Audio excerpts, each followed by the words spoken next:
अस्सलाम वालेकुम मुअज़्ज़िज़ सामीन, क्या हाल है आपका। उम्मीद है अल्लाह ताला के फ़ज़्ल व करम से आप बाखैरियत होंगे। उमैरा अहमद पाकिस्तान की नौजवान नस्ल की पसंदीदा तरीन मुसन्निफ़ा हैं, जिन्होंने बहुत ही कम वक्त में बहुत ही बुलंद मकाम को हासिल कर लिया। और जैसे जैसे उन्होंने अपनी तरक्की का सफ़र आगे बढ़ाया, वैसे वैसे उनकी तहरीर में पुख्तगी, वक़ार और तमकनत का इजाफ़ा होता चला गया। उनके नावल पीर कामिल को पाकिस्तान के बेहतरीन नावल्स की सफ़ में खड़ा पाएंगे। आज मैं खुश हूँ कि मैं उनका ये नावल आपकी समातों तक पहुँचाना चाहती हूँ, और इंशाल्लाह मुझे उम्मीद है कि आप इसको सुनेंगे और बहुत पसंद फरमाएंगे। अगरचे बहुत से लोगों ने इससे पहले इसे पढ़ा और आपने भी शायद इसको पढ़ रखा हो, मगर मैं चाहते हुए भी इससे किनारा कश नहीं हो पाई और मेरा दिल चाहा कि मैं इसको ज़रूर पढूं। तो आइए सुनते हैं पीर कामिल। मेरी ज़िंदगी की सबसे बड़ी ख्वाहिश। बाल पॉइंट होंठों में दबाए वो सोच में पड़ गई। फिर एक लंबा सांस लेते हुए कदरे बेबसी से मुस्कुराई। बहुत मुश्किल है इस सवाल का जवाब देना। क्यों मुश्किल है? जवेरिया ने इससे पूछा। क्योंकि मेरी बहुत सारी ख्वाहिशात हैं और हर ख्वाहिश ही मेरे लिए बहुत अहम है, इसने सर झटकते हुए कहा। वो दोनों ऑडिटोरियम के अकबी हिस्से में दीवार के साथ ज़मीन पर टेक लगाए बैठी थीं। एफएससी की क्लासेस में आज उनका 8वां दिन था और इस वक्त वो दोनों फ्री पीरियड में ऑडिटोरियम के अकबी हिस्से में आकर बैठ गई थीं। नमकीन मूंगफली के दानों को एक एक करके खाते हुए जवेरिया ने से पूछा, तुम्हारी ज़िंदगी की सबसे बड़ी ख्वाहिश क्या है अमामा? अमामा ने कदरे हैरानी से इसे देखा और फिर सोच में पड़ गई। पहले तुम बताओ, तुम्हारी ज़िंदगी की सबसे बड़ी ख्वाहिश क्या है? अमामा ने जवाब देने के बजाय उल्टा सवाल कर दिया। पहले मैंने पूछा है, तुम्हें पहले जवाब देना चाहिए। जवेरिया ने गर्दन हिलाई। अच्छा ठीक है, मुझे थोड़ा सा और सोचने दो। अमामा ने फ़ौरन हार मानते हुए कहा, मेरी ज़िंदगी की सबसे बड़ी ख्वाहिश। वो बुड़बुड़ाई। एक ख्वाहिश तो ये है कि मेरी ज़िंदगी बहुत लंबी हो, इसने कहा। क्यों? जवेरिया हंसी। बस 50-60 साल की ज़िंदगी मुझे बड़ी छोटी लगती है। कम से कम 100 साल तो मिलने चाहिए इंसान को दुनिया में, और फिर मैं इतना सब कुछ करना चाहती हूँ। अगर जल्दी मर जाऊँगी तो फिर मेरी ज़िंदगी की सारी ख्वाहिशात अधूरी रह जाएंगी। इसने मूंगफली का एक दाना मुंह में डालते हुए कहा। अच्छा और? जवेरिया ने कहा। और ये कि मैं मुल्क की सबसे बड़ी डॉक्टर बनना चाहती हूँ, सबसे अच्छी आई स्पेशलिस्ट। मैं चाहती हूँ जब पाकिस्तान में आई सर्जरी की तारीख लिखी जाए तो इसमें मेरा नाम टॉप ऑफ द लिस्ट हो। इसने मुस्कुराते हुए आसमान को देखा। अच्छा और अगर कभी तुम डॉक्टर ना बन सकी तो? जवेरिया ने कहा। आखिर ये मेरिट और किस्मत की बात है, ऐसा मुमकिन ही नहीं है। मैं इतनी मेहनत कर रही हूँ कि मेरिट पर हर सूरत आऊँगी। फिर मेरे वालिदैन के पास इतना पैसा है कि मैं अगर यहाँ किसी मेडिकल कॉलेज में ना जा सकी तो वो मुझे बैरून मुल्क भिजवा देंगे। फिर भी अगर कभी ऐसा हो कि तुम डॉक्टर ना बन सको तो? हो ही नहीं सकता। ये मेरी ज़िंदगी की सबसे बड़ी ख्वाहिश है। मैं इस प्रोफेशन के लिए सब कुछ छोड़ सकती हूँ, मेरा ख्वाब है। और ख्वाबों को भला कैसे छोड़ा या भुलाया जा सकता है? इम्पॉसिबल। अमामा ने कतई अंदाज में सर हिलाते हुए हथेली पर रखे हुए दानों में से एक और दाना मुंह में डाला।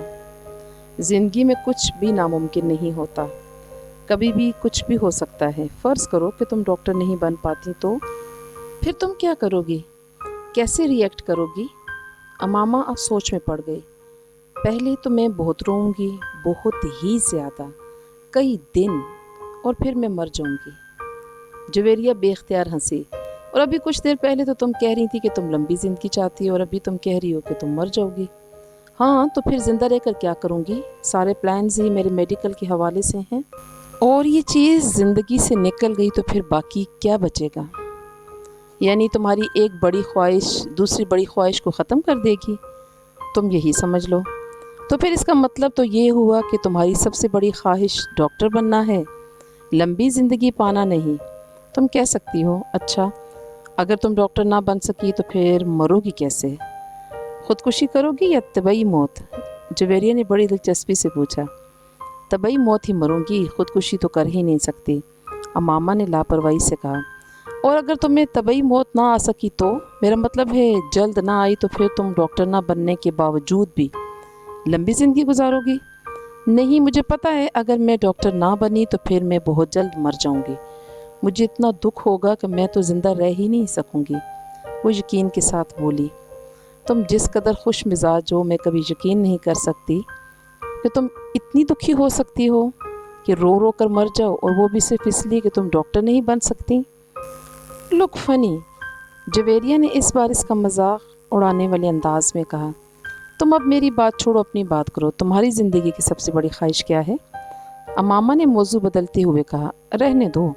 क्यों रहने दूँ, बताओ ना, तुम्हें बुरा लगेगा, जवेरिया ने कुछ हिचकिचाते हुए कहा। अमामा ने गर्दन मोड़कर हैरानी से इसे देखा। मुझे क्यों बुरा लगेगा? जवेरिया खामोश रही। ऐसी क्या बात है जो मुझे बुरी लगेगी? अमामा ने अपना सवाल दोहराया। बुरी लगेगी, जवेरिया ने मदहम आवाज़ में कहा। आखिर तुम्हारी ज़िंदगी की सबसे बड़ी ख्वाहिश का मेरी ज़िंदगी से क्या ताल्लुक़ है? मैं इस पर बुरा मानूंगी? अमामा ने इस बार कदरे उलझे हुए अंदाज में पूछा। कहीं तुम्हारी ये ख्वाहिश तो नहीं है कि मैं डॉक्टर ना बनूं? अमामा को अचानक याद आया। जवेरिया हंस दी। नहीं, ज़िंदगी सिर्फ एक डॉक्टर बन जाने से कहीं ज़्यादा अहमियत की हामिल होती है, इसने कुछ फ़लसफ़ाना अंदाज में कहा। पहेलियाँ बजवाना छोड़ दो, मुझे बताओ, अमामा ने कहा। मैं वादा करती हूँ मैं बुरा नहीं मानूंगी, अमामा ने अपना हाथ इसकी तरफ बढ़ाते हुए कहा। वादे करने के बावजूद मेरी बात सुनने पर तुम बुरी तरह नाराज़ हो जाओगी। बेहतर है हम कुछ और बात करें, जवेरिया ने कहा। अच्छा, मैं अंदाज़ा लगाती हूँ तुम्हारी इस ख्वाहिश का ताल्लुक़ मेरे लिए किसी बहुत आम चीज़ से है, राइट? अमामा ने कुछ सोचते हुए कहा। जवेरिया ने सर हिलाया। अब सवाल ये पैदा होता है कि मेरे लिए कौन सी चीज़ इतनी आम है कि मैं वो बात करते करते रुक गई। मगर जब तक मैं तुम्हारी ख्वाहिश की नोयत नहीं जान लेती मैं कुछ भी अंदाज़ा नहीं कर सकती। बता दो जवेरिया, प्लीज़। अब तो मुझे बहुत ज़्यादा तजस्सुस हो रहा है। इसने मिन्नत की। वो कुछ देर सोचती रही। अमामा गौर से उसका चेहरा देखती रही। कुछ देर की खामोशी के बाद जवेरिया ने सर उठाकर अमामा को देखा। मेरे प्रोफेशन के अलावा मेरी ज़िंदगी में फ़िलहाल जिन चीज़ों की अहमियत है वो सिर्फ़ एक ही है, और अगर तुम इसके हवाले से कुछ कहना चाहती हो तो कहो, मैं बुरा नहीं मानूंगी, अमामा ने संजीदगी से कहा। जवेरिया ने कदरे चौंक कर इसे देखा। वो अपने हाथ में मौजूद एक अंगूठी को देख रही थी। जवेरिया मुस्कुराई। मेरी ज़िंदगी की सबसे बड़ी ख्वाहिश ये है कि तुम, जवेरिया ने इसे अपनी ख्वाहिश बताई। अमामा का चेहरा एकदम सफ़ेद पड़ गया। वो शॉक्ड थी या हैरत ज़दा, जवेरिया अंदाज़ा नहीं कर सकी, मगर इसके चेहरे के तासरात ये ज़रूर बता रहे थे कि जवेरिया के मुंह से निकलने वाले जुमले इसके हर अंदाजे के बरक्स थे। मैंने तुमसे कहा था ना कि तुम बुरा मानोगी, जवेरिया ने जैसे सफाई पेश करने की कोशिश की, मगर अमामा कुछ कहे बगैर इसे देखती रही। मोइज़ हलक के बल चिल्लाता हुआ दर्द से दोहरा हो गया। इसके दोनों हाथ अपने पेट पर थे। इसके सामने खड़ा 12 साला लड़का अपनी फटी हुई टी शर्ट की आस्तीन से अपनी नाक से बहता हुआ खून साफ किया और हाथ में पकड़े हुए टेनिस रैकेट को एक बार फिर पूरी कुव्वत से मोइज़ की टांग पर दे मारा। मोइज़ के हल्क से एक बार फिर चीख निकली और वो इस बार सीधा हो गया। कुछ बेयकीनी के आलम में इसने खुद से 2 साल छोटे भाई को देखा, जो अब बग़ैर किसी लिहाज और मुरव्वत के इसे इस रैकेट से पीट रहा था जो मोइज़ कुछ देर पहले इसे पीटने के लिए लेकर आया था। इस हफ्ते में इन दोनों के दरमियान होने वाला ये तीसरा झगड़ा था और तीनों बार झगड़ा शुरू करने वाला इसका छोटा भाई था। मोइज़ और इसके ताल्लुकात हमेशा ही नाखुशगवार रहे थे। इनका झगड़ा बचपन से लेकर अब से कुछ पहले तक सिर्फ ज़मानी कलामी बातों और धमकियों तक ही महदूद रहता था, मगर अब कुछ अरसे से वो दोनों हाथापाई पर भी उतर आए थे। आज भी यही हुआ था। वो दोनों स्कूल से इकट्ठे वापस आए थे और गाड़ी से उतरते हुए इसके छोटे भाई ने बड़ी दुरुस्ती के साथ पीछे डिग्गी से इस वक्त अपना बैग खींच कर निकाला जब मोइज़ अपना बैग निकाल रहा था। बैग खींचते हुए मोइज़ के हाथ को बुरी तरह रगड़ आई। मोइज़ बुरी तरह तिलमिलाया। तुम अंधे हो चुके हो? वो इत्मीनान से अपना बैग उठाए बेनियाजी से अंदर जा रहा था। मोइज़ के चिल्लाने पर इसने पलट कर इसको देखा और लाउंज का दरवाज़ा खोल कर अंदर चला गया। मोइज़ के तन बदन में जैसे आग लग गई। وہ تیز قدموں سے اس کے پیچھے اندر چلا آیا۔ اگر دوبارہ تم نے ایسی حرکت کی تو میں تمہارا ہاتھ توڑ دوں گا۔ اس کے قریب پہنچتے ہوئے معیز ایک بار پھر دھاڑا۔ اس نے بیگ کندھے سے اتار کر نیچے رکھ دیا اور دونوں ہاتھ کمر پر رکھ کر کھڑا ہو گیا۔ نکالوں گا۔ تم کیا کرو گے؟ ہاتھ توڑو گے؟ اتنی ہمت ہے؟ یہ میں تمہیں اس وقت بتاؤں گا جب تم دوبارہ یہ حرکت کرو گے۔ معیز اپنے کمرے کی طرف بڑھا، مگر اس کے بھائی نے پوری قوت سے اس کا بیگ کھینچتے ہوئے اسے رکنے پر مجبور کر دیا۔ نہیں، تم مجھے ابھی بتاؤ۔ اس نے معیز کا بیگ اٹھا کر دور پھینک دیا۔ معیز کا چہرہ سرخ ہو گیا۔ اس نے زمین پر پڑا ہوا اپنے بھائی کا بیگ اٹھا کر دور اچھال دیا۔ ایک لمحے کے انتظار کیے بغیر اس کے بھائی نے پوری قوت سے معیز کی ٹانگ پر ٹھوکر ماری۔ جواباً اس نے پوری قوت سے چھوٹے بھائی کے منہ پر مکہ مارا جو اس کی ناک پر لگا۔ اگلے ہی لمحے اس کی ناک سے خون ٹپکنے لگا۔ اتنے شدید حملے کے باوجود اس کے حلق سے کوئی آواز نہیں نکلی تھی۔ اس نے معیز کی ٹائی کھینچتے ہوئے اس کا گلا دبانے کی کوشش کی۔ معیز نے جواباً اس کی شرٹ کا کالر کھینچے۔ اسے شرٹ کے پھٹنے کی آواز آئی۔ اس نے پوری قوت سے اپنے چھوٹے بھائی کے پیٹ میں مکہ مارا اور اس کے بھائی کے ہاتھ سے اس کی ٹائی نکل گئی۔ ٹھہرو، میں تمہیں اب تمہارا ہاتھ توڑ کر دکھاتا ہوں۔ معیز نے اسے گالیاں دیتے ہوئے لاؤنج کے ایک کونے میں پڑے ہوئے ایک ریکٹ کو اٹھا لیا۔ اپنے چھوٹے بھائی کو مارنے کی کوشش کی، مگر اگلے ہی لمحے ریکٹ اس کے بھائی کے ہاتھ میں تھا۔ اس نے پوری قوت سے گھما کر اتنی برق رفتاری کے ساتھ اس ریکٹ کو معیز کے پیٹ میں مارا کہ وہ سنبھلا یا خود کو بچا بھی نہ سکا۔ اس نے یکے بعد دیگرے اس کی کمر اور ٹانگ پر ریکٹ برسا دیے۔ اندر سے ان دونوں کا بڑا بھائی اشتعال کے عالم میں باہر لاؤنج میں آ گیا۔ کیا تکلیف ہے تم دونوں کو؟ گھر میں آتے ہی ہنگامہ شروع کر دیتے ہو۔ اس کو دیکھتے ہی چھوٹے بھائی نے اٹھائے ہوا ریکٹ نیچے کر لیا تھا۔ اور تمہیں شرم نہیں آتی اپنے سے بڑے بھائی کو مارتے ہو؟ اس کی نظر اب اس کے ہاتھ میں پکڑے ہوئے ریکٹ پر گئی۔ نہیں آتی، اس نے بڑی ڈھٹائی کے ساتھ کہتے ہوئے ریکٹ ایک طرف اچھال دیا اور بڑی بے خوفی سے کچھ فاصلے پر پڑا ہوا اپنا بیگ اٹھا کر اندر جانے لگا۔ معیز نے بلند آواز میں سیڑھیاں چڑھتے ہوئے اسے اپنے چھوٹے بھائی سے کہا، تم کو اس کا خمیازہ بھگتنا پڑے گا۔ وہ ابھی تک اپنی ٹانگ سہلا رہا تھا۔ Sure, why not? ہاں، کیوں نہیں؟ ایک عجیب سی مسکراہٹ کے ساتھ سیڑھیوں کے آخری سرے پر رک کر اس نے معیز سے کہا، اگلی بار تم بیٹ لے کر آنا۔ ٹینس ریکٹ سے کچھ مزہ نہیں آیا۔ تمہاری کوئی ہڈی نہیں ٹوٹی؟ معیز کو اشتعال آ گیا۔ تم اپنی ناک سنبھالو، وہ یقیناً ٹوٹ گئی ہوگی۔ معیز غصے کے عالم میں سیڑھیوں کو دیکھتا رہا جہاں کچھ دیر پہلے وہ کھڑا تھا۔ مسز سمانتھا رچرڈز نے دوسری رو میں کھڑکی کے ساتھ پہلی کرسی پر بیٹھے ہوئے اس لڑکے کو چوتھی بار گھورا۔ وہ اس وقت بھی بڑی بے نیازی سے کھڑکی سے باہر دیکھنے میں مصروف تھا۔ وقتاً فوقتاً وہ باہر سے نظریں ہٹاتا، ایک نظر مسز سمانتھا کو دیکھتا، اس کے بعد پھر اسی طرح باہر جھانکنے لگتا۔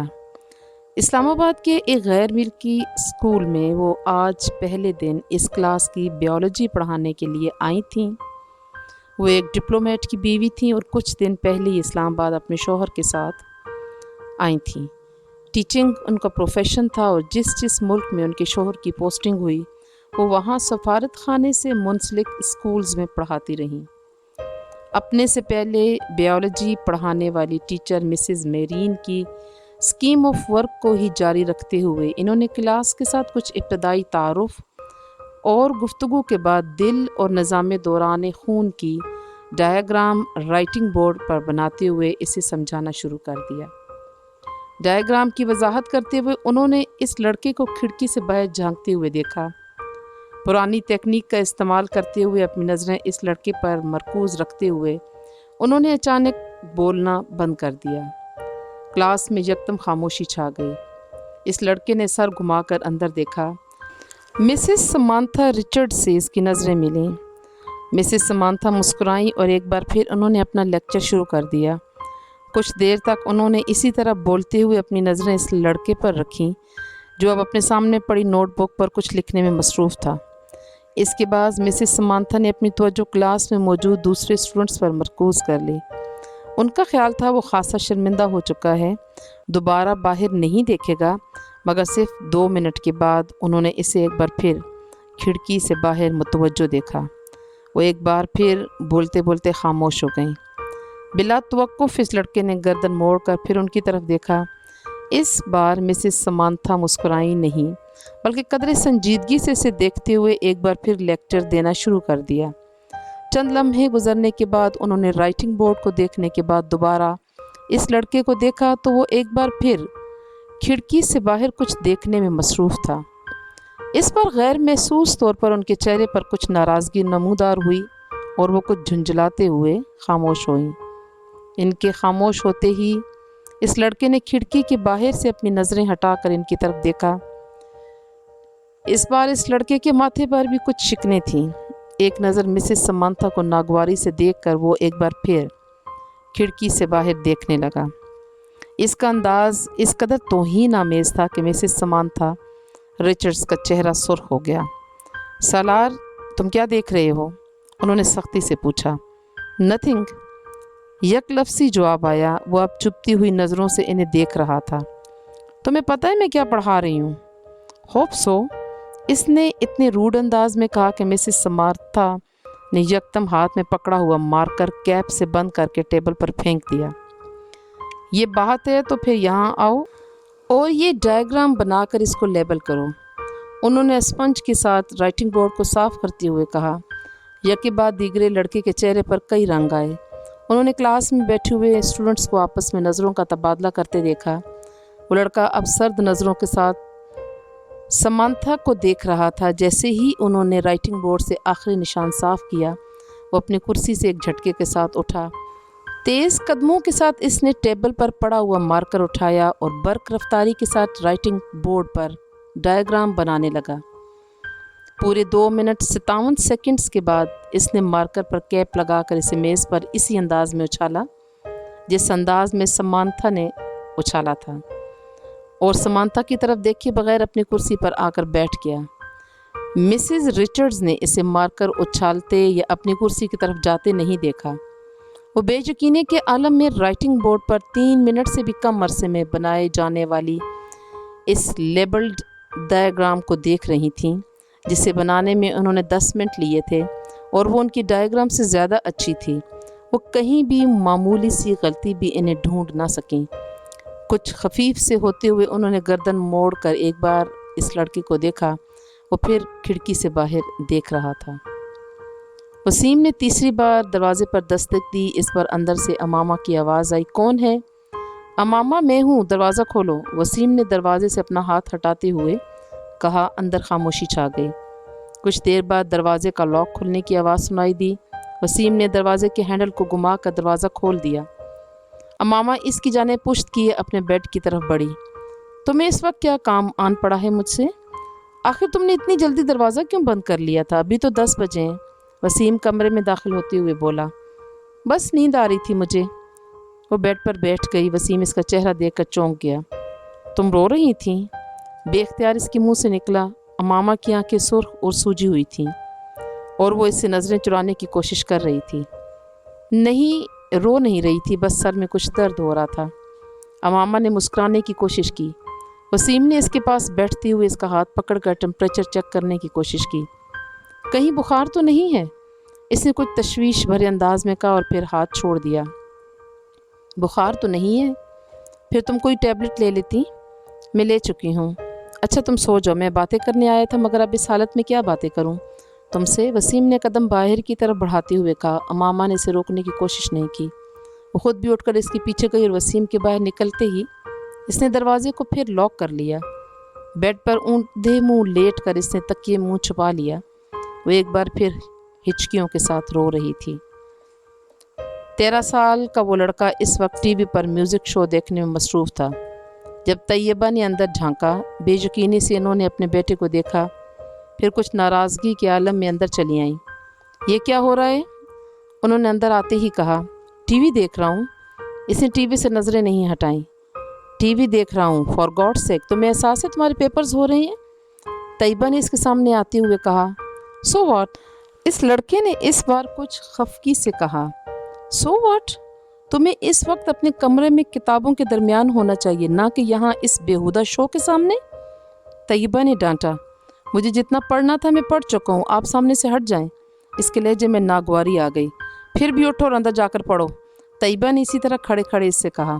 نہ میں یہاں سے اٹھوں گا نہ اندر جا کے پڑھوں گا. میری اسٹڈیز اور پیپرز میرا مسئلہ ہیں، آپ کا نہیں. اگر تمہیں اتنی پرواہ ہوتی اسٹڈیز کی تو تم اس وقت یہاں بیٹھے ہوتے. Step aside.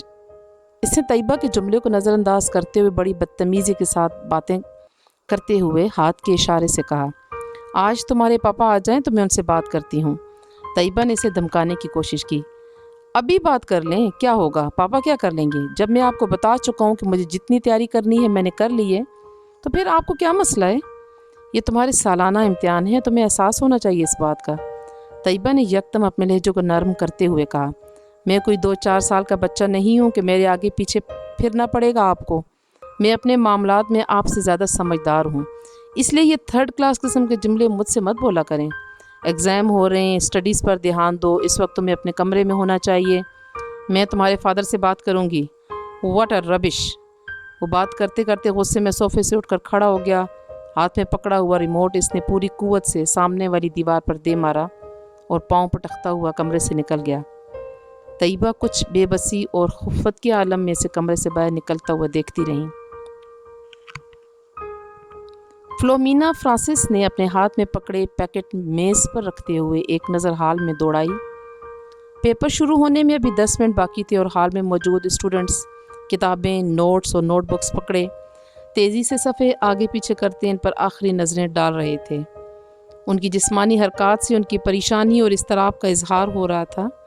فلومینا فرانسس کے لیے یہ ایک بہت ہی مانوس سین تھا. پھر ان کی نظریں ہال کے تقریباً درمیان میں بیٹھے ہوئے سالار پر جا ٹھہریں.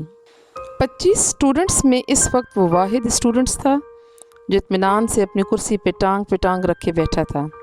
ایک ہاتھ میں اسکیل پکڑے آہستہ آہستہ سے اپنے جوتے پر مارتے ہوئے وہ اطمینان سے ادھر ادھر دیکھ رہا تھا.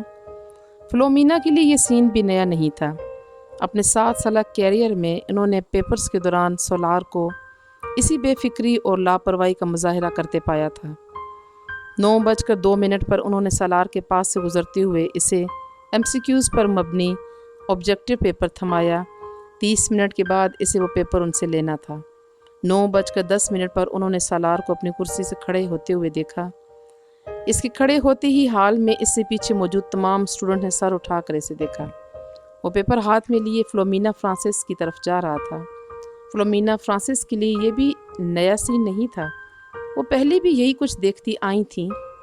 30 منٹ میں حل کیا جانے والا پیپر وہ 8 منٹ میں حل کر کے ان کے سر پر کھڑا تھا. پیپر کو دوبارہ دیکھ لو. انہوں نے یہ جملہ اس سے نہیں کہا. وہ جانتی تھی اس کا جواب کیا ہوگا. میں دیکھ چکا ہوں.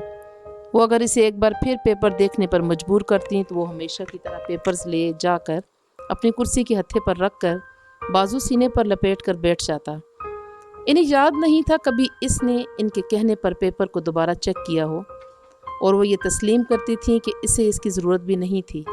اس کے پیپر میں کسی ایک بھی غلطی کو ڈھونڈنا بہت مشکل کام تھا. انہوں نے ایک ہلکی سی مسکراہٹ کے ساتھ اس کے ہاتھ سے پیپر پکڑ لیا. تم جانتے ہو سالار، میری زندگی کی سب سے بڑی تمنا کیا ہے؟ انہوں نے پیپر پر نظر ڈالتے ہوئے اسے کہا کہ میں تمہیں 30 منٹ کا پیپر 30 منٹ کے بعد سبمٹ کرواتے ہوئے دیکھوں. وہ ان کی بات پر خفیف سے انداز میں مسکرایا. آپ کی یہ خواہش اس صورت پوری ہو سکتی ہے میم کہ اگر میں یہ پیپر 150 سال کی عمر میں حل کرنے بیٹھوں. نہیں، میرا خیال ہے 150 سال کی عمر میں تم یہ پیپر 10 منٹ میں کرو گے. اس بار وہ ہنسا اور واپس مڑ گیا.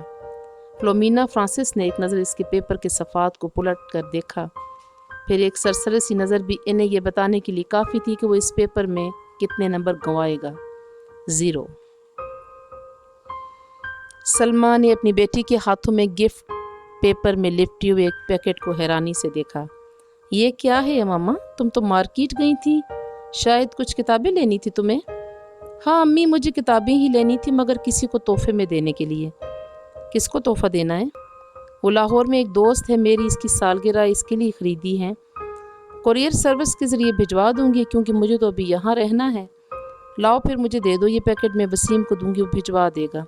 نہیں امی، میں ابھی نہیں بھجواؤں گی، ابھی اس کی سالگرہ کی تاریخ نہیں آئی. سلمہ کو لگا جیسے وہ یکدم گھبرا گئی ہو. انہیں حیرانی ہوئی. کیا یہ گھبرانے والی بات تھی؟ 3 سال پہلے امامہ کی وجہ سے انہیں بہت زیادہ پریشانی کا سامنا کرنا پڑا تھا، انہیں اور ان کے شوہر ہاشم کو. وہ تب اپنی بیٹی کے بارے میں بہت فکر مند تھیں. اور हाशिम उनसे ज़्यादा, मगर पिछले 3 साल में सब कुछ ठीक हो गया था। वो दोनों अब इसकी तरफ से मुकम्मल तौर पर मुतमईन थे, ख़ास तौर पर असजद से इसकी निस्बत तय करके। वो जानती थी अमामा असजद को पसंद करती है, और सिर्फ वही नहीं, असजद को कोई भी पसंद कर सकता था। वो हर लिहाज से एक अच्छा लड़का था। वो ये भी जानती थी कि वो असजद से निस्बत तय होने पर बहुत खुश हुई थी। असजद और इसके दरमियान पहले भी खासी दोस्ती और बेतकल्लुफ़ी थी, मगर बाज़ दफ़ा इन्हें लगता जैसे वो वक्त गुज़रने के साथ साथ बहुत चुप होती जा रही है। वो पहले ऐसी नहीं थी, मगर अब वो स्कूल जाने वाली बच्ची भी तो नहीं रही। मेडिकल कॉलेज की स्टूडेंट है, फिर भी वक्त कहाँ होता है इसके पास। सलमा हमेशा ख़ुद को तसल्ली दे लेती। वो इनकी सबसे छोटी बेटी थी। बड़ी दोनों बेटियों की वो शादी कर चुकी थी। एक बेटे की भी शादी कर चुकी थी, जबकि 2 बेटे और अमामा गैर शादीशुदा थे।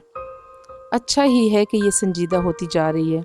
लड़कियों के लिए संजीदगी अच्छी होती है। इन्हें जितनी जल्दी अपनी ज़िम्मेदारियों का एहसास हो जाए इतना ही अच्छा है। सलमा ने एक गहरी सांस लेते हुए अमामा से नज़रें हटा लीं। वो छुट्टियों में घर आई हुई थी और जितने दिन भी वो यहाँ रहती, इनकी नज़रें इसी पर मरकूज़ रहती थीं। पता नहीं ये साजिद कहाँ रह गया, जो भी काम इसके ज़िम्मे लगाओ बस भूल ही जाता है। इन्हें अचानक अपने मुलाजिम का ख्याल आया, जिसके पीछे वो लाउंज में चली आई थीं, और बढ़ाते हुए वो लाउंज से निकल गईं। ये न्यू ईयर नाइट थी। नया साल शुरू होने में 30 मिनट बाकी थे। 10 लड़कों पर मुश्तमिल 14-15 साल के लड़कों का वो ग्रुप पिछले 2 घंटे से अपने अपने मोटरसाइकिल्स पर शहर की मुख्तलिफ सड़कों पर अपने करतब दिखाने में मसरूफ़ था। इनमें से चंद ने अपने माथे पर चमकदार बैंड्स बांधे हुए थे, जिन पर नए साल के हवाले से मुख्तलिफ पैगामात दर्ज थे। वो लोग 1 घंटा पहले पोश इलाके की एक बड़ी सुपरमार्केट में मौजूद थे, और वहाँ वो मुख्तलिफ लड़कों पर आवाज़ें कसते रहे थे। अपनी बाइक्स पर सवार अब मुख्तलिफ जगहों पर चक्कर लगा रहे थे। इनके पास फायर क्रैकर्स मौजूद थे, जिन्हें वो वक्तन फ़वक्तन चला रहे थे। 11:15 पर वो जिम खाने के बाहर मौजूद थे, जब पार्किंग लॉट गाड़ियों से भर चुका था। ये गाड़ियाँ उन लोगों की थीं जो जिम खाने में नए साल के सिलसिले में होने वाली एक पार्टी में आए थे। इन लड़कों के पास भी इस पार्टी के दावती कार्ड मौजूद थे, क्योंकि इनमें से तकरीबन तमाम के वालिदैन जिम खाना के मेंबर थे। वो लड़के अंदर पहुंचे तो 11:25 हो रहे थे। चंद मिनट बाद डांस फ्लोर समेत तमाम जगहों की लाइट्स ऑफ हो जानी थीं, और इसके बाद बाहर लॉन में आतिशबाजी के एक मुजाहरे के साथ नया साल शुरू होने पर लाइट्स ऑन होना थी। और इसके बाद तकरीबन तमाम रात वहाँ रक्स के साथ साथ शराब पी जाती, जिसका एहतमाम नए साल की इस तकरीब के लिए जिम खाने की इंतज़ामिया ख़ास तौर पर करती थी। लाइट्स ऑफ होते ही वहाँ एक तूफ़ान बदतमीज़ी का आगाज़ हो जाता था, और वहाँ मौजूद लोग इसी तूफ़ान बदतमीज़ी के लिए वहाँ आए थे। 15 साला वो लड़का भी 10 लड़कों के इस ग्रुप के साथ आने के बाद इस वक्त डांस फ्लोर पर रॉक बीट पर डांस कर रहा था। डांस में इसकी महारत काबिल दीद थी। 12 बजने में 10 सेकंड रह जाने पर लाइट्स ऑफ हो गईं, और ठीक 12 बजे लाइट्स यकदम दोबारा ऑन कर दी गईं। अंधेरे के बाद सेकंड्स गिनने वालों की आवाज़ें अब शोर और खुशी के कहकहों और चीखों में बदल गई थीं। चंद सेकंड्स पहले थम जाने वाला म्यूज़िक एक बार फिर बजाया जाने लगा। वो लड़का अब अपने दोस्तों के साथ बाहर पार्किंग में आ गया, जहाँ बहुत सी लड़कियाँ अपनी अपनी गाड़ियों के साथ मौजूद हॉर्न बजा रहे थे। इन्हीं लड़कों के साथ बियर के कैन पकड़े वो लड़का एक गाड़ी की छत पर चढ़ गया। इस लड़के ने गाड़ी की छत पर खड़े खड़े अपनी जैकेट की जेब से बियर का एक भरा हुआ कैन निकाला और पूरी कुव्वत से कुछ फासले पर खड़ी एक गाड़ी की विंड स्क्रीन पर दे मारा। एक धमाके के साथ गाड़ी की विंड स्क्रीन चूर चूर हो गई। वो लड़का इत्मीनान के साथ अपने बाएं हाथ में पकड़ा कैन पीता रहा। वो पिछले आधे घंटे से कामरान को वीडियो गेम खेलते हुए देख रहा था। स्क्रीन पर मौजूद स्कोर में कोई ख़ास इजाफा नहीं हो रहा था। शायद इसकी वजह वो मुश्किल ट्रैक था जिस पर कामरान को अपनी गाड़ी ड्राइव करनी थी। सालार लाउंज के सोफ़ों में से एक सोफ़े पर बैठा अपनी नोटबुक पर कुछ लिखने में मसरूफ़ था, मगर वक्तन फ़वक्तन नज़र उठाकर टीवी स्क्रीन को भी देख रहा था, जहां कामरान अपनी जद्दोजहद में मसरूफ़ था। ठीक आध घंटे बाद इसने नोटबुक बंद करके अपने सामने पड़ी मेज़ पर रख दी। फिर हाथ पर हाथ रख कर जमाई रोकी। दोनों टांगें सामने पड़ी मेज़ पर रख कर और दोनों हाथों की उंगलियां सर के पीछे बांधे वो कुछ देर स्क्रीन को देखता रहा, जहाँ कामरान अपने तमाम चांसेस ज़ाया करने के बाद एक बार फिर नया गेम खेलने की तैयारी कर रहा था। क्या प्रॉब्लम है कामरान? सालार ने कामरान को मुखातिब किया। ऐसे ही नया गेम लेकर आए हूँ, मगर स्कोर करने में बड़ी मुश्किल हो रही है, कामरान ने बेजारी से कहा। अच्छा, मुझे दिखाओ। इसने सोफे से उठकर रिमोट कंट्रोल इसके हाथ से ले लिया। कामरान ने देखा पहले 20 सेकंड में ही सालार इसे जिस स्पीड पर दौड़ा रहा था, इस स्पीड पर कामरान अब तक नहीं दौड़ा पाया था। जो ट्रैक इसे बहुत मुश्किल लग रहा था, वो सालार के सामने एक बचकाना चीज़ महसूस हो रहा था। 1 मिनट बाद वो जिस स्पीड पर गाड़ी दौड़ा रहा था, इस स्पीड पर कामरान के लिए इस पर नज़रें जमाना मुश्किल हो गया, जबकि सालार इस स्पीड पर भी गाड़ी को मुकम्मल तौर पर कंट्रोल किए हुए था। 3 मिनट के बाद कामरान ने पहली बार गाड़ी को डगमगाते और फिर ट्रैक से उतरकर धमाके के साथ तबाह होते देखा। कामरान ने कुछ मुस्कुराते हुए मुड़कर सालार को देखा। गाड़ी क्यों तबाह हुई थी वो जान गया था। रिमोट अब सालार के हाथ के बजाय मेज़ पर पड़ा था और वो अपनी नोटबुक उठाए खड़ा हो रहा था। कामरान ने सर उठाकर इसे देखा। बहुत बोरिंग गेम है, सालार ने तबसरा किया और कामरान की टांगों को फलांगते हुए लाउंज से बाहर निकल गया। कामरान होंठ भींचे 7 हिस्सों पर मबनी इस स्कोर को देख रहा था, जो स्क्रीन के एक कोने में जगमगा रहा था। कुछ न समझ आने वाले अंदाज में इसने बैरूनी दरवाजे को देखा जिससे वो गायब हुआ था। वो दोनों एक बार फिर खामोश थे। असचद को उलझन होने लगी। अमामा इतनी गुमगो नहीं थी जितनी वो इसके सामने हो जाती थी। पिछले आधे घंटे में इसने गिनती के चंद लफ्ज़ बोले थे। वो इसे बचपन से जानता था। वो बहुत खुश मिजाज थी। इन दोनों की निस्बत ठहराए जाने के बाद भी इब्तदाई साल में इसमें कोई तब्दीली नहीं आई। असचद को इससे बात करके खुशी महसूस होती थी। वो बला की हाजिर जवाब थी, मगर पिछले कुछ सालों में वो यकदम बदल गई थी और मेडिकल कॉलेज में जाकर तो ये तब्दीली और भी ज़्यादा महसूस होने लगी थी। असचद को बाज़ दफ़ा यूँ महसूस होता जैसे इससे बात करते हुए वो हद दर्जा मोहतात रहती है। कभी वो उलझी हुई सी महसूस होती और कभी इसे इसके लहजे में अजीब सी सर्द मोहरी महसूस होती। इसे लगता वो जल्द अज जल्द इससे छुटकारा पाकर इसके पास से उठकर चली जाना चाहती है। इस वक्त भी वो ऐसा ही महसूस कर रहा था। मैं कई बार सोचता हूँ कि मैं ख्वामखा ही तुम्हारे लिए आने का तरद्दुद करता हूँ। तुम्हें तो मुझसे कोई फ़र्क नहीं पड़ता होगा कि मैं आऊँ या ना आऊँ। असचद ने गहरी सांस लेकर कहा। वो इसके बिलमुकाबल लॉन चेयर पर बैठी दूर बाउंड्री वॉल पर चढ़ी हुई बेल को घूर रही थी। असचद की शिकायत पर इसने गर्दन हिलाए बगैर अपनी नज़रें बेल से हटाकर असचद पर मरकूज़ कर दी। असचद ने सवालिया नज़रों से इसे देखा, मगर वो खामोश रही।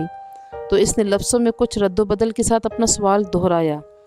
तुम्हें मेरे ना आने से कोई फ़र्क नहीं पड़ेगा मामा? क्यों, ठीक कह रहा हूँ ना मैं? अब मैं क्या कह सकती हूँ इस पर? तुम कम अज़ कम इनकार तो कर सकती हो, मेरी बात को झुटला सकती हो कि ऐसी बात नहीं है, मैं गलत सोच रहा हूँ। और ऐसी बात नहीं है, आप गलत सोच रहे हैं। अमामा ने इसकी बात काट कर कहा। इसका लहजा अब भी इतना ही ठंडा और चेहरा इतना ही बेतासुर था जितने पहले था। असचद एक ठंडी सांस लेकर रह गया। हाँ, मेरी दुआ और ख्वाहिश तो यही है कि ऐसा ना हो और मैं वाकई गलत सोच रहा हूँ, मगर तुमसे बात करते हुए मैं हर बार ऐसा ही महसूस करता हूँ। किस बात से आप ऐसा महसूस करते हैं? इस बार पहली बार असचद को इसकी आवाज़ में कुछ नाराज़ी झलकती हुई महसूस हुई। बहुत सी बातों से। तुम मेरी किसी बात का ढंग से जवाब नहीं देती। हालांकि मैं आपकी हर बात का ढंग से जवाब देने की भरपूर कोशिश करती हूँ, लेकिन अब अगर आपको मेरे जवाब पसंद ना आए तो मैं क्या कर सकती हूँ? असचद को इस बार बात करते हुए कुछ मज़ीद खफा महसूस हुई। मैंने ये कब कहा कि मुझे तुम्हारे जवाब पसंद नहीं आए? मैं तो सिर्फ ये कह रहा हूँ कि मेरी हर बात के जवाब में तुम्हारे पास हाँ और नहीं के अलावा और कुछ नहीं होता। बाज़ दफ़ा तो मुझे लगता है मैं अपने आप से बातें कर रहा हूँ। अगर आप मुझसे ये पूछेंगे कि तुम ठीक हो, तो मैं इसका जवाब हाँ या नहीं में दूँगी ना। हाँ और नहीं के अलावा इस सवाल का जवाब किस तकरीर से दिया जा सकता है, तो आप मुझे वो दे दें, मैं कर दूँगी। वो बिल्कुल संजीदा थी। हाँ और नहीं के अलावा और भी साथ कुछ कहा जा सकता है, और कुछ नहीं तो तुम जवाबन मेरा ही हाल पूछ सकती हो। मैं आपका हाल क्या पूछूं? ज़ाहिर अगर आप मेरे घर आए हैं, मेरे सामने बैठे मुझसे बातें कर रहे हैं, तो इसका वाज़ेह मतलब तो यही है कि आप ठीक हैं, वरना आप इस वक्त अपने घर बिस्तर पर पड़े होते। ये फॉर्मेलिटी होती है मामा। अरे आप जानते नहीं, मैं फॉर्मेलिटीज़ पर यकीन नहीं रखती। آپ بھی مجھ سے میرا حال نہ پوچھا کریں، میں بالکل مائنڈ نہیں کروں گی۔ اسجد جیسے لاجواب ہو گیا۔ ٹھیک ہے، فارمیلٹیز کو چھوڑو، بندہ کوئی اور بات کر لیتا ہے، کچھ ڈسکس کر لیتا ہے، اپنی مصروفیات کے بارے میں ہی کچھ بتا دیتا ہے۔ اسجد میں آپ سے کیا ڈسکس کروں؟ آپ بزنس کرتے ہیں، میں میڈیکل کی اسٹوڈنٹ ہوں، آپ سے میں کیا پوچھوں؟ اسٹاک مارکیٹ کی پوزیشن، ٹرینڈز، بلش، بیئرش، انڈیکس میں کتنے پوائنٹس کا اضافہ ہوا، یا اگلے کنسائنمنٹ کہاں بھیج رہے ہیں، اس بات گورنمنٹ نے آپ کو کتنی ریبیٹ دی ہے۔ اس کا لہجہ اب بھی اتنا ہی سرد تھا۔ یا آپ سے اٹانومی ڈسکس کروں، کون سے عوامل انسان کے جگر کو متاثر کر سکتے ہیں؟ بائی پاس سرجری میں اس سال کون سی نئی تکنیک استعمال ہو رہی ہے؟ دل کی دھڑکن بحال کرنے کے لیے کتنے سے کتنے والٹ کا الیکٹرک شاک دیا جا سکتا ہے؟ تو ہم دونوں کی مصروفیات تو یہ ہیں۔ اب ان کے بارے میں ڈسکشن سے آپ میں اور مجھ میں محبت اور بے تکلفی کی کون سی منزلیں طے ہوں گی، وہ میری سمجھ سے باہر ہیں۔ اسجد کا چہرہ سرخ ہو گیا۔ اب وہ اس لمحے کو کوس رہا تھا جب اس نے امامہ سے شکایت کی تھی۔ اور بھی تو مصروفیات ہوتی ہیں انسان کی، اسجد نے قدرے کمزور لہجے میں کہا۔ نہیں، پڑھائی کے علاوہ میری تو اور کوئی مصروفیات نہیں ہیں، امامہ نے قطعیت سے کہا۔ پہلے بھی تو ہم دونوں آپس میں بہت سی باتیں کرتے تھے، امامہ نے اس کی بات کاٹ دی۔ پہلے کی بات چھوڑیں، اب میں وقت ضائع کرنا افورڈ نہیں کر سکتی۔ حیرت مجھے اس بات پر ہو رہی ہے کہ آپ بزنس مین ہو کر اتنی امیچور ایموشنل سوچ رکھتے ہیں، آپ کو تو خود بہت پریکٹیکل ہونا چاہیے۔ اسجد کچھ دیر بول ہی نہ سکا۔ ہم دونوں کے درمیان جو رشتہ ہے وہ ہم دونوں جانتے ہیں۔ اب اگر آپ میری پریکٹیکل اپروچ کو بے التفاتی، بے نیازی، ناراضگی سمجھے تو میں کیا کر سکتی ہوں؟ میں آپ کے ساتھ یہاں بیٹھی ہوں تو اس کا مطلب یہی ہے کہ میں اس رشتے کو بہت اہمیت دیتی ہوں، ورنہ کوئی اجنبی تو اس طرح میرے ساتھ بیٹھ کر چائے نہیں پی سکتا۔ وہ ایک لمحے کے لیے رکی۔ اور جہاں تک اس بات کا تعلق ہے کہ آپ کے آنے یا نہ آنے سے مجھے کوئی فرق پڑے گا یا نہیں، حقیقت یہ ہے کہ ہم دونوں ہی بہت مصروف رہتے ہیں۔ ہم ماڈرن ایج کی پیداوار ہیں، نہ میں کوئی ہیر ہوں، نہ آپ رانجھے کے قبیلے سے تعلق رکھتے ہیں کہ میرے لیے گھنٹوں یہ فریضے سر انجام دیں۔ سچ یہی ہے کہ فرق واقع نہیں پڑتا کہ ہم دونوں ملیں یا نہ ملیں، باتیں کریں یا نہ کریں، ہمارا رشتہ وہی رہے گا جو اب ہے۔ آپ کو لگتا ہے اس میں کوئی تبدیلی آ سکتی ہے؟ اسجد کے ماتھے پر پسینہ نہیں آیا تھا تو اس کی واحد وجہ دسمبر کا مہینہ تھا۔ ان دونوں کی عمر میں 8 سال کا فرق تھا، مگر اس وقت پہلی بار اسجد کو یہ فرق 18 سال کا محسوس ہوا۔ وہ اسے اپنے سے 18 سال بڑی لگی تھی۔ 2 ہفتے پہلے وہ 19 سال کی ہوئی تھی، مگر اس وقت اسجد کو لگ رہا تھا جیسے وہ ٹین ایج سے سیدھی ادھیڑ عمری میں چلی گئی تھی۔ وہ خود ایک بار پھر ٹین ایج میں آ گیا تھا۔ وہ اس کے بالمقابل ٹانگ پر ٹانگ رکھے اسجد کے چہرے پر نظریں جمائے اسی بے تاثر انداز میں اس کے جواب کی منتظر تھی۔